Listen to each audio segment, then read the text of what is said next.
เอาวางลงเลยนั่นแหละวางลงเอาครับน้ำพอคำพูดนะจะใช้ท่องนะแบบเงี้ยน้ำแบบเงี้ยหลักท่านเนี่ยเอาไม่ซักจะท่อนจะไปเกียรสาธุเอาให้พ่อคนแน่บัดนี้ให้พ่อคนก่อนจะใช้ท่องให้พ่อครับเรียกว่ามีความศักดิ์สิทธิ์นำตนญาติโยมได้มาพดสงฆ์เทระพิเศษอยู่ต่อหน้าพระเจ้าใหญ่องค์พระประธานพรแต่บอกแน่หรอวะให้พอดไม่ออกศรัทธาเขาไปถวายกองพดสงฆ์ก่อนเด้อถวายกองพดสงฆ์ถวายกองใหญ่จนมันหมดเต็มเลยเห็นได้มันสิเต็มนะไม่ออกนะหมดเต็มนะเต็มมันเต็มนะไม่ออกเด้อสาธุว่าทั้งนี้คือภูมิพรจะเถื่อนทั้งนี้นะเลือดระบาดทั้งนี้ก็ได้เอาสาธุอยู่เย็นเป็นสุขเด้อผู้ใดจะถือเลขก่อนทั้งหน้าเด้อทั้งหลังแบบทั้งหลังบวกก่อนกันยาก่อนทั้งหน้าทั้งหน้าบวกก่อนกันยาก่อนทั้งหลังที่ได้ไปจะถือเลขเอาก่อนเพื่อแต่ผมมีเงินเสียมันมาก่อนหลามซะแล้วเอาสาธุ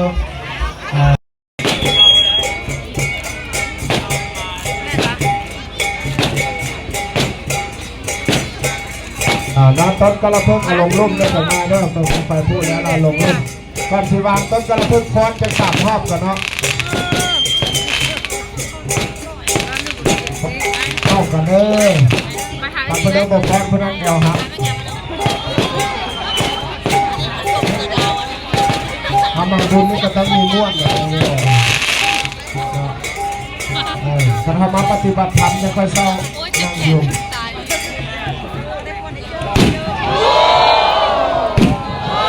แพ้อันนี้ทีนี้เมื่อกี้แค่น้ำย่อยเมื่อกี้เลยเดี๋ยวขึ้นก่อนวิดีโอเราจะมาทอดทานเทียนพอเบาแล้วทอดทานเทียน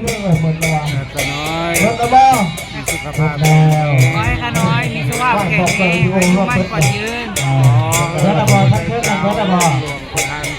ขอให้พระพุทธเจ้าคุ้มครองประทานพรจะได้พระเราตัวใหญ่ก็ได้แต่ถ้าปากตนกระเพื่อมลงไปข้าน้อยที่เราจะมาถวายพร้อมกันเจ้าเหือนเพื่อว่ามันไม่โผล่เพื่อว่าไปแล้วนำต้นรถไปเลยลางพาหน้าน้ำไปจังก็มาทำกันได้ใต้หูขอให้มีความอุดมสมบูรณ์มั่งมีร่ำรวยคนก็มีสุขภาพแข็งแรงอายุยืนให้เป็นคนฉลาดวาสนาดี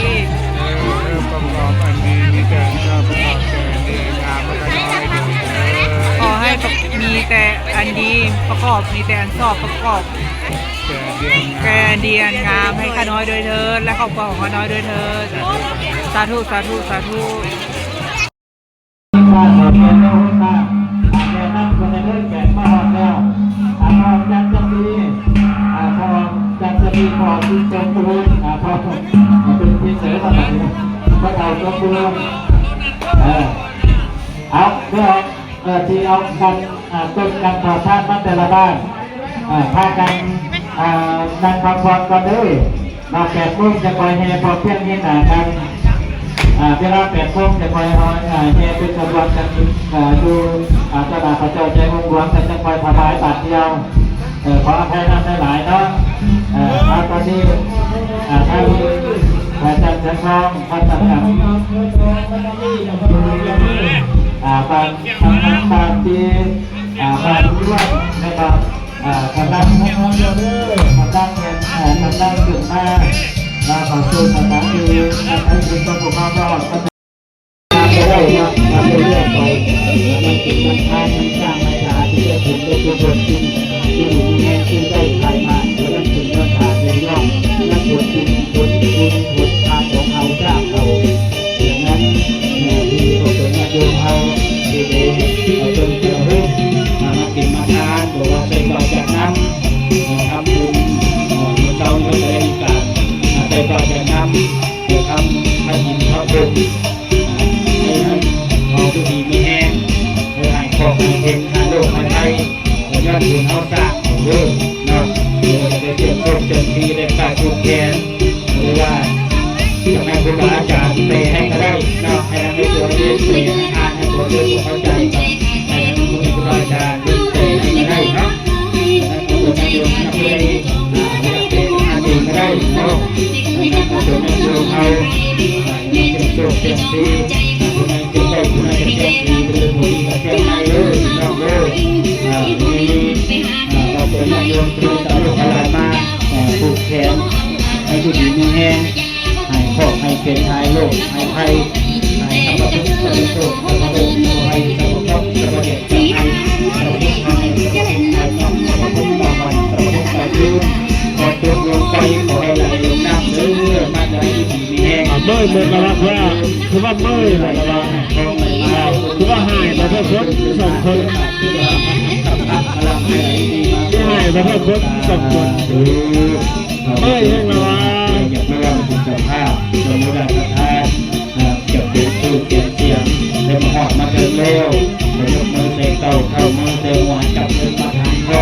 ตรงนี้หอดเนื้อเกี่ยวนี่เราทานไปเดินเนาะคอยสิ่งศักดิ์สิทธิ์เจ้าองค์หลวงเอาพระพรจงให้พรอดจนญาติโยมทุกทั่วหน้า